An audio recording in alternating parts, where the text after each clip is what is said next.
오늘 주시는 하나님의 말씀 같이 보시겠습니다. 예레미야 애가 3장 24절. 예레미야 애가 3장 24절 말씀 한 절 한 목소리로 봉독하겠습니다. 내 심령에 이르기를 여호와는 나의 기업이시니 그러므로 내가 그를 바라리라 하도다. 아멘. 누가복음 10장 25절입니다. 누가복음 10장 25절 말씀부터 37절 말씀까지 한 절 한 절 교독하겠습니다. 어떤 율법교사가 일어나 예수를 시험하여 이르되 선생님, 내가 무엇을 하여야 영생을 얻으리이까?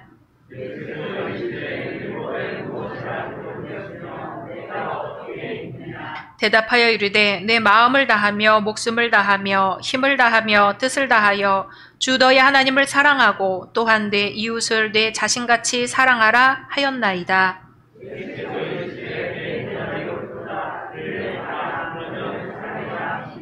그 사람이 자기를 옳게 보이려고 예수께 여짜오되 그러면 내 이웃이 누구니이까?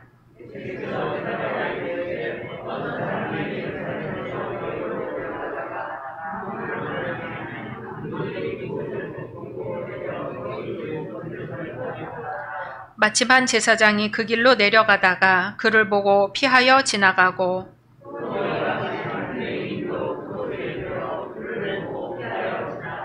어떤 사마리아 사람은 여행하는 중 거기 이르러 그를 보고 불쌍히 여겨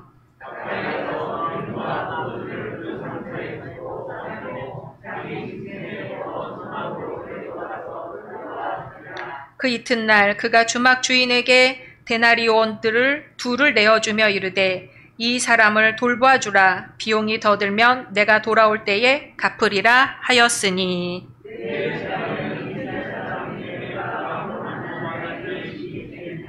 이르되 자비를 베푼 자니이다. 예수께서 이르시되 가서 너도 이와 같이 하라 하시니라. 아멘. 오늘 찬양팀의 찬양 감사드립니다. 오늘 함께 예배 드리시는 모든 성도님들을 주님의 이름으로 환영하고 축복합니다. 우리 사도행전교회 핵심같이 선포하겠습니다. 오직 예수, 오직 복음, 오직 교회, 오직 하나님의 나라. 아멘. 오래 받으신 약속의 말씀 함께 암송하겠습니다. 시편 50편 8절 말씀.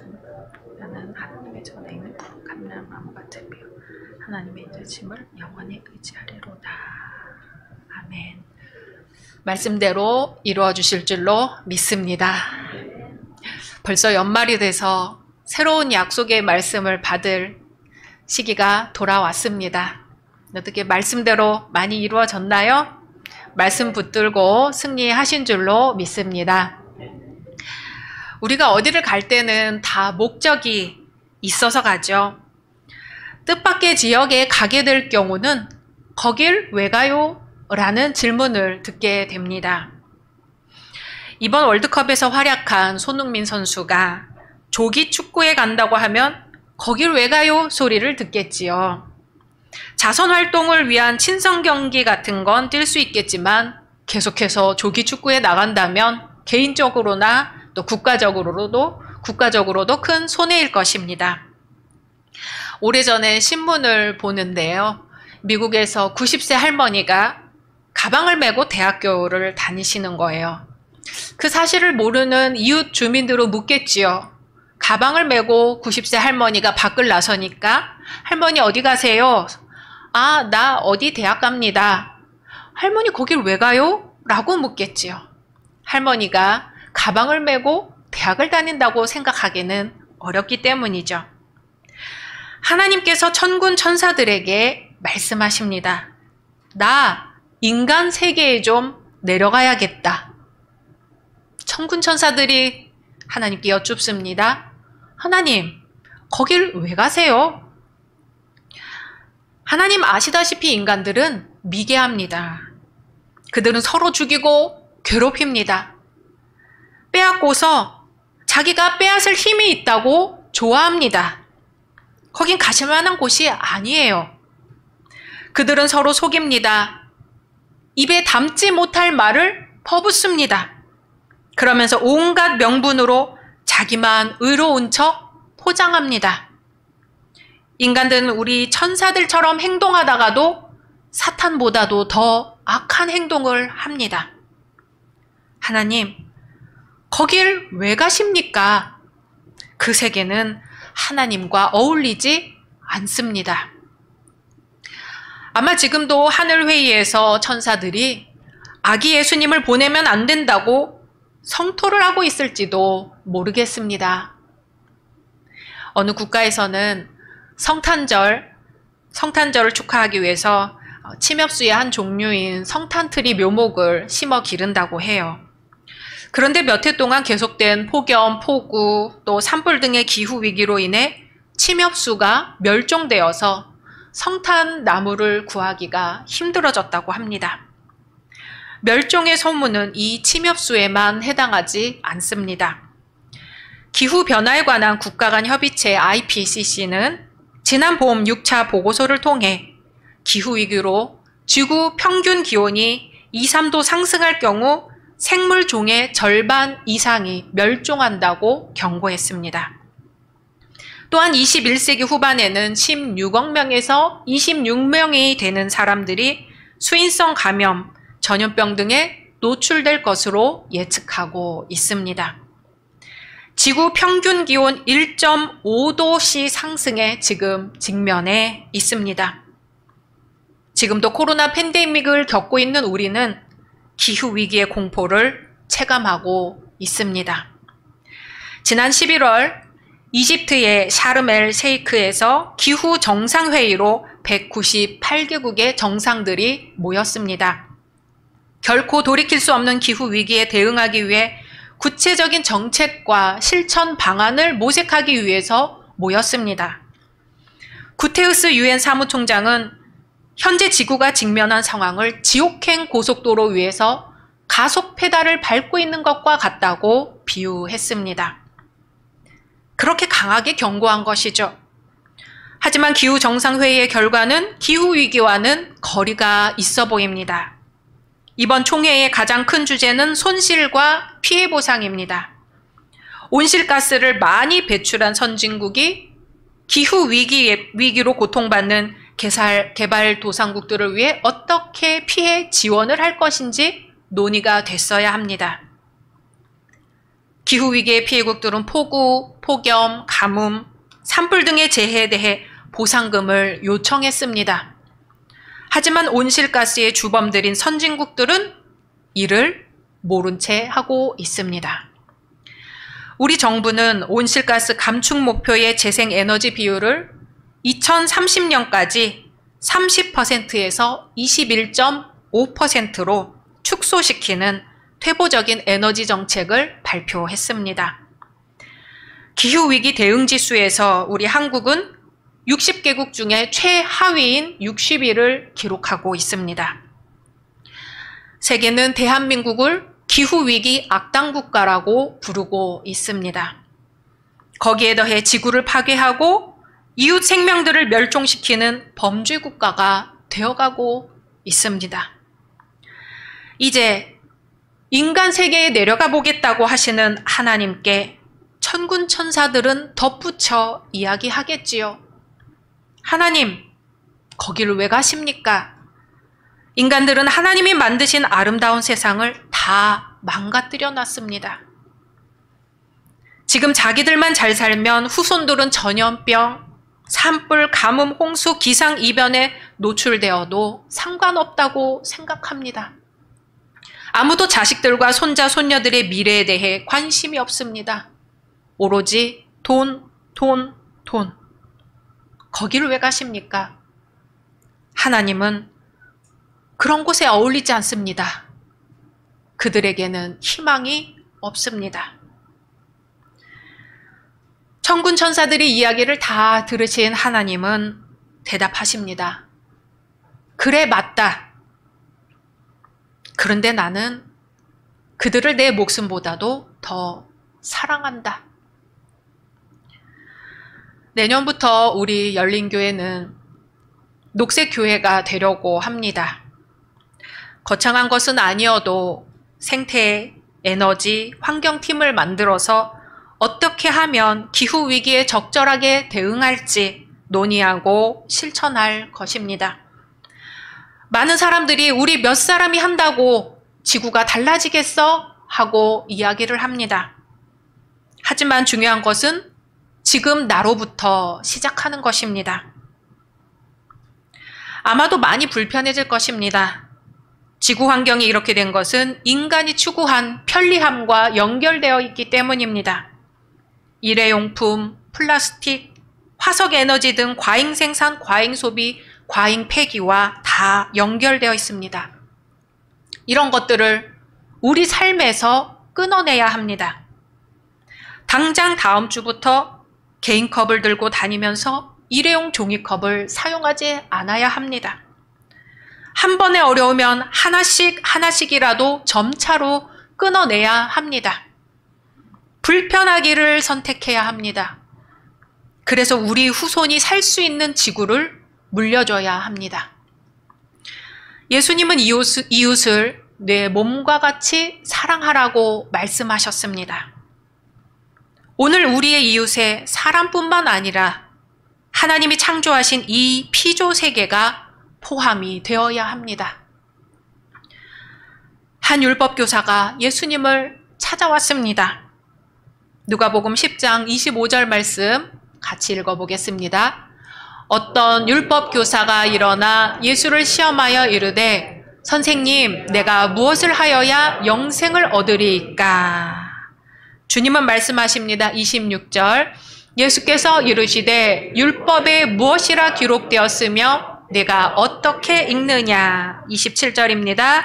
대답하여 이르되 내 마음을 다하며 목숨을 다하며 힘을 다하며 뜻을 다하여 주 너의 하나님을 사랑하고 또한 내 이웃을 내 자신같이 사랑하라 하였나이다. 아멘. 28절 계속 읽습니다. 예수께서 이르시되 내 대답이 옳도다. 이를 행하라. 그러면 살리라 하시니. 아멘. 이를 행하라. 그러면 살리라.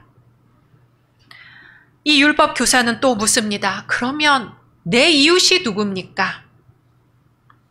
이웃이 누구인지, 어떻게 하는 것이 이웃인지 예수님이 이야기를 들려주십니다. 어떤 사람이 예루살렘에서 여리고로 내려가다 강도를 만났습니다. 예루살렘에서 여리고까지 거리는 약 36km가 된다고 합니다. 예루살렘은 해발 약 760m에 있고 여리고는 해수면보다 250m나 더 낮은 곳에 있습니다.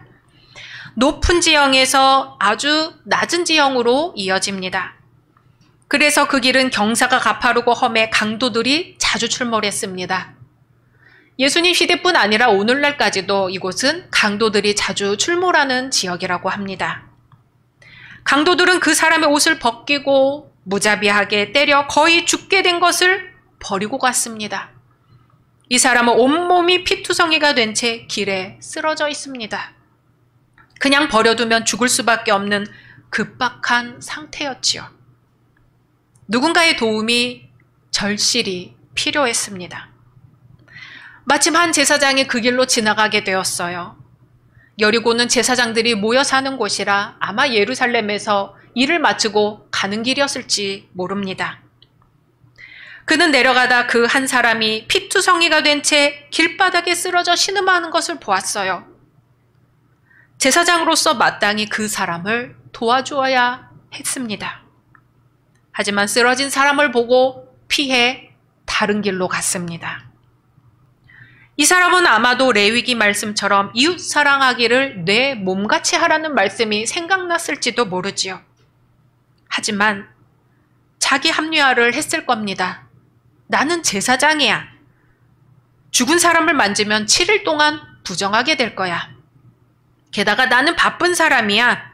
7시부터는 제사장 모임, 8시부터는 기도 모임. 나는 너무 바빠. 마음으로는 돌봐주고 싶지만 어쩔 수 없다고 생각했을지도 모르죠. 하지만 이것은 결코 변명이 될 수 없습니다. 왜냐하면 죽어가고 있는 생명을 살리는 것보다 급한 일은 없기 때문입니다. 제사장이 피해간 후 두 번째로 한 레위인이 그곳을 지나갑니다. 죽어가고 있는 그 사람을 보았지요. 이 레위인도 그 길을 피해서 갑니다. 강도를 만나 피투성이가 된 사람을 보고 생각했겠죠. 이 사람은 반드시 누군가가 도와줘야 돼. 너무 불쌍해. 이대로 두면 죽고 말 거야. 하지만 자신이 도와줄 사람이라고는 생각하지 않습니다. 제사장과 레위인은 백성을 돌보는 하나님의 사람들입니다. 누구보다도 하나님의 말씀에 대해 잘 알고 있고 많이 알고 있는 사람입니다. 또 가르치는 사람들이죠. 하지만 행하지 않았습니다. 세 번째로 어떤 사마리아인이 여행을 하는 중 거기 이르러 그를 보았습니다. 유대인들은 사마리아인들을 개라고 여기며 멸시했고 사마리아 사람들은 유대인을 증오했습니다. 그는 강도 만난 유대인을 보고 시원하다 하면서 얼마든지 지나칠 수 있었죠. 그 사람을 도와주다가 자기도 강도를 만날 위험에 처할 수 있기 때문에 얼른 피해갈 수도 있었습니다. 그러나 어떻게 했을까요? 사마리아인은 그 사람을 보고 불쌍히 여겼습니다. 즉시 가까이 가서 기름과 포도주를 그 상처에 붓고 싸매어 주었습니다. 응급치료를 한 다음에 자기 짐승에 태워 주막으로 데리고 가서 밤새도록 간호하였습니다. 그리고 이튿날 데나리온 2를 주막 주인에게 주며 이 사람을 돌봐달라고 부탁까지 했습니다. 돈이 더 들면 돌아올 때에 갚겠다고도 했습니다. 사마리아인은 여행길 가운데서 이 사람을 돌보았어요. 끝까지 책임지려고 했습니다. 이름도 없이 빚도 없이 선한 일을 했습니다. 이 사마리아인은 유대인들이 멸시하는 사람이었고 바쁜 여행 중이었습니다. 그런데 어떻게 이런 행동을 할 수 있었을까요? 우리 33절 말씀 같이 읽어보겠습니다. 시작. 어떤 사마리아 사람은 여행하는 중 거기 이르러 그를 보고 불쌍히 여겨. 아멘. 불쌍히 여겨. 그 삶의 처지를 자기의 처지와 같이 생각하며 슬픔과 아픔을 함께 느꼈습니다. 불쌍히 여기는 마음은 죽어가는 자를 살렸고 인종, 국경, 민족 감정을 뛰어넘게 했습니다. 불쌍히 여기는 마음은 바로 하나님의 마음이요 예수 그리스도의 마음입니다. 불쌍히 여기셔서 이 땅에 예수님을 보내신 하나님의 마음입니다. 하나님께서 만일 나를 불쌍히 여기지 않으셨다면 우리는 지금 어떻게 되었을까요? 불쌍히 여기시는 예수님의 마음이 내 생명을 구원했습니다. 우리에게 불쌍히 여기는 마음이 있습니까? 오늘날 인간들에게 죄가 있다면 그것은 불쌍히 여기는 마음이 없는 것입니다. 불쌍히 여기지 않기 때문에 제사장과 레위인처럼 그냥 지나쳐갑니다. 우리에게 불쌍히 여기는 마음을 달라고 애통하며 기도해야 할 때입니다. 오늘 교회학교 말씀과 같이 예레미야 애가서의 말씀이 선포되던 시기는 이스라엘 유다 땅이 바벨론의 침략을 받아 예루살렘 성전도 무너지고 사람들도 포로로 잡혀갔을 때입니다. 나라가 망해서 모든 사람들이 슬픔에 잠겨 있을 때입니다. 바로 그때 예레미야 선지자가 외치는 거예요. 여러분, 하나님을 기억하세요. 하나님은 다함이 없는 사랑과 자비를 베푸는 분이십니다. 그분의 사랑과 자비는 아침마다 새롭고 그 신실하심은 영원합니다. 우리가 해야 할 일은 그 하나님이 우리와 함께 하신다는 믿음으로 기다리는 것입니다. 하나님은 하나님을 기다리고 찾는 사람에게 반드시 복 주시는 분이십니다. 지금 우리 눈에 보이지 않을지라도 우리에게 펼쳐주실 구원의 날을 바라고 기다려야 합니다.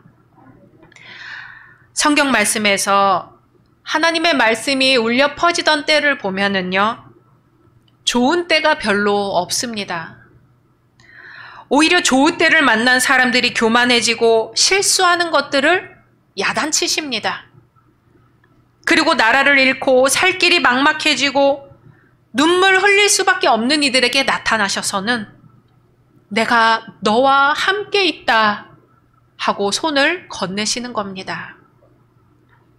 예수님의 십자가는, 예수님의 부활은 내가 너와 함께 있다, 내가 너를 사랑한다, 여기가 끝이 아니니 소망을 가져야 한다 하시는 하나님의 마음입니다. 우리를 불쌍히 여기시는 하나님의 마음이 바로 십자가와 부활입니다. 예수님이 왜 이 땅에 오셨을까요? 하늘의 천군 천사들이 하나님 거길 왜 가세요? 하고 긋고 말리는데 하나님은 거기 어울리지 않는 분입니다 하고 만류를 하는데도 왜 하나님은 내가 그들을 내 목숨보다도 더 사랑한다 하시는 걸까요? 우리는 지금, 지구는 지금 기후위기의 정점에서 성탄절을 맞이합니다.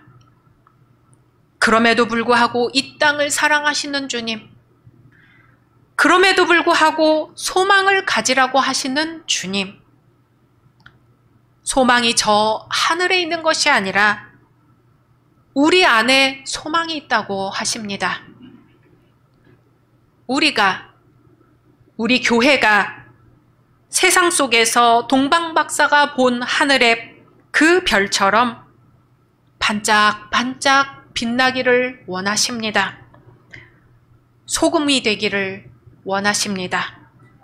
빛이 되기를 원하십니다.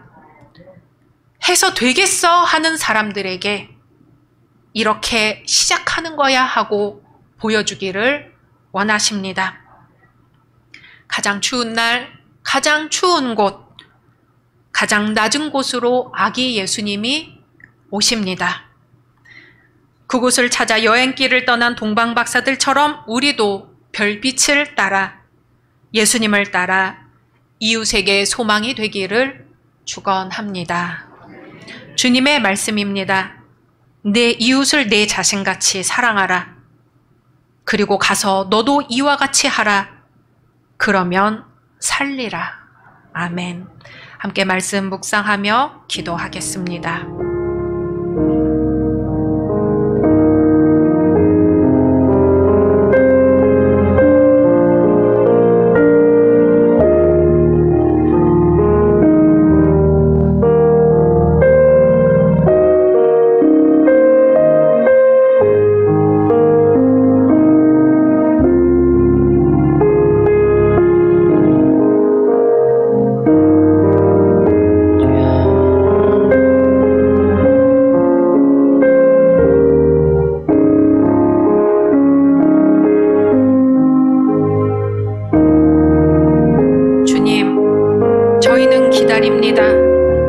주님이 이 땅에 오시기를 기다립니다.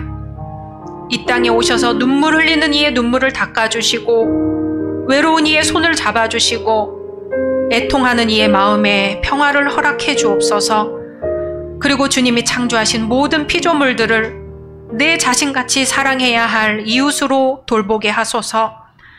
말할 수 있는 입이 없고 손짓할 손이 없는 피조물들의 신음소리를 듣게 하사 불쌍히 여기는 마음을 허락해 주옵소서.